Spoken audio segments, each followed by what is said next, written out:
Hi, I'm Griffin Johnson, the Armchair Historian. In today's video, we'll be looking at the Battle of Crete, the largest airborne invasion ever attempted by Nazi Germany. While the Germans eventually managed to conquer the island after a 13-day battle, it nearly came at the price of an entire airborne division. In the face of crippling supply shortages and devastating enemy air superiority, the Allied forces fought with stubborn determination alongside the defiant Cretan people.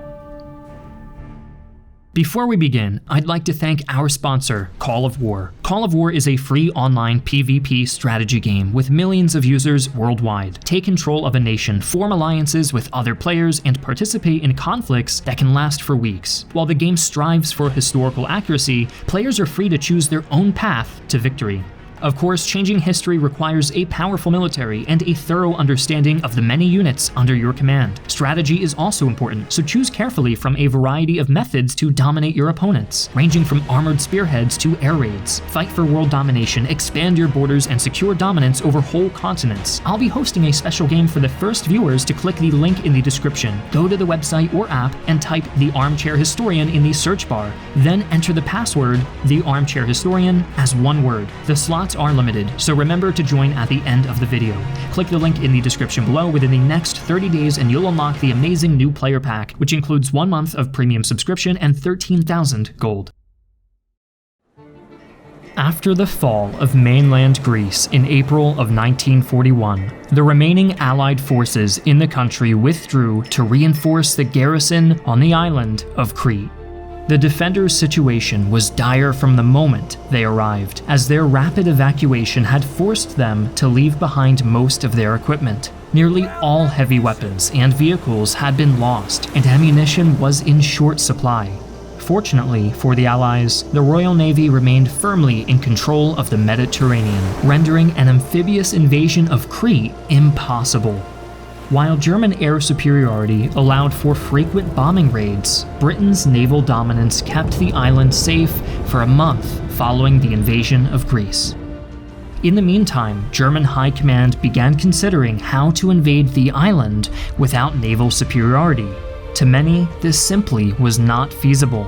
Some wanted to focus their attention and resources for the imminent invasion of the Soviet Union and simply let the Allies have the island.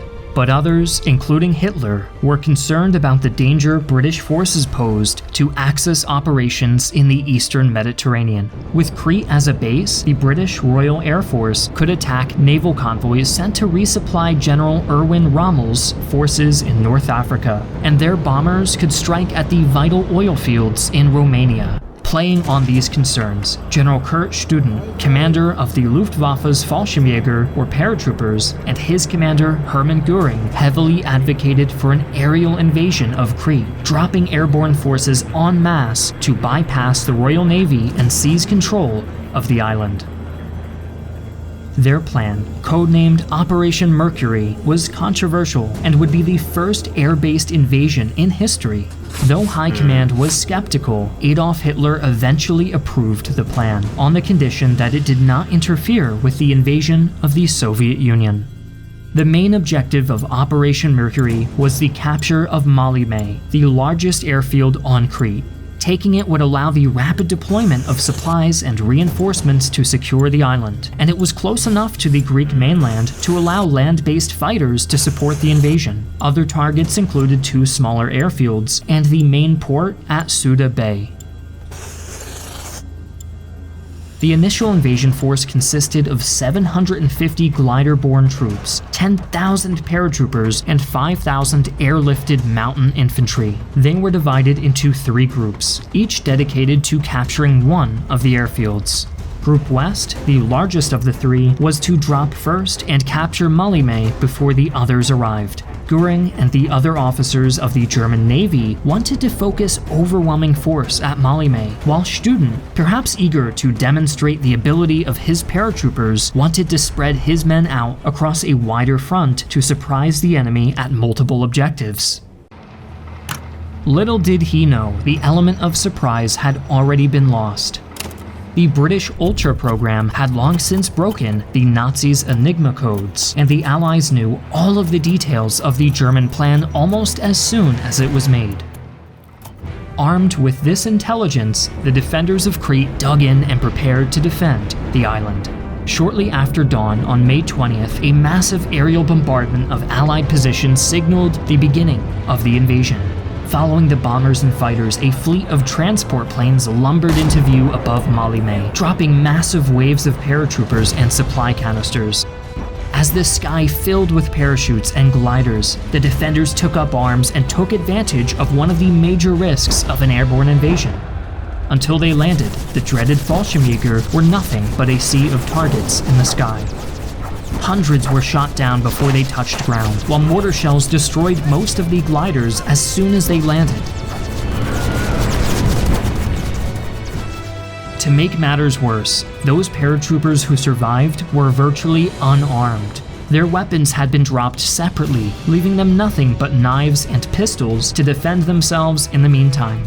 This vulnerability was exploited to the fullest by the carefully positioned New Zealand troops, who inflicted heavy casualties on the paratroopers landing to the south and east of Malta before they even knew where they were.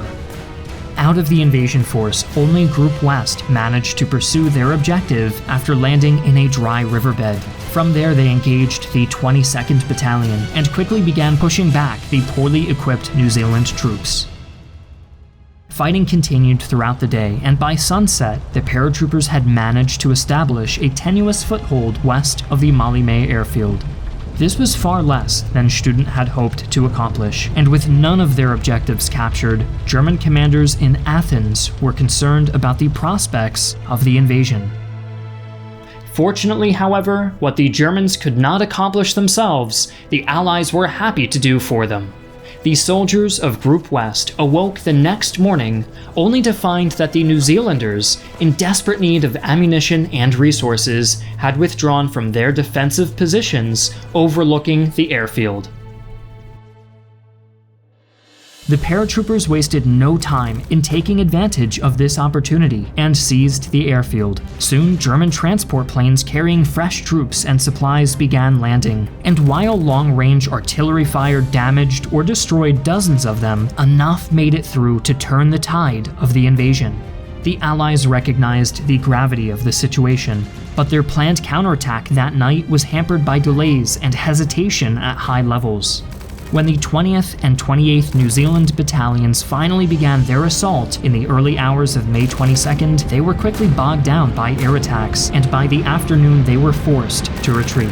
The Germans were now in firm control of the Malta airfield, and more were being flown in at a steady rate. Slowly, the Allied forces were pushed east, then south. Over the next few days, German forces cautiously advanced towards the port of Suda Bay, bombing Allied positions from the air before probing their defenses and attacking the beleaguered defenders where they were weakest. By May 27th, the Germans had seized control of the main roads leading to the bay, and Suda's garrison, along with that of the city of Hanya, were beginning to falter.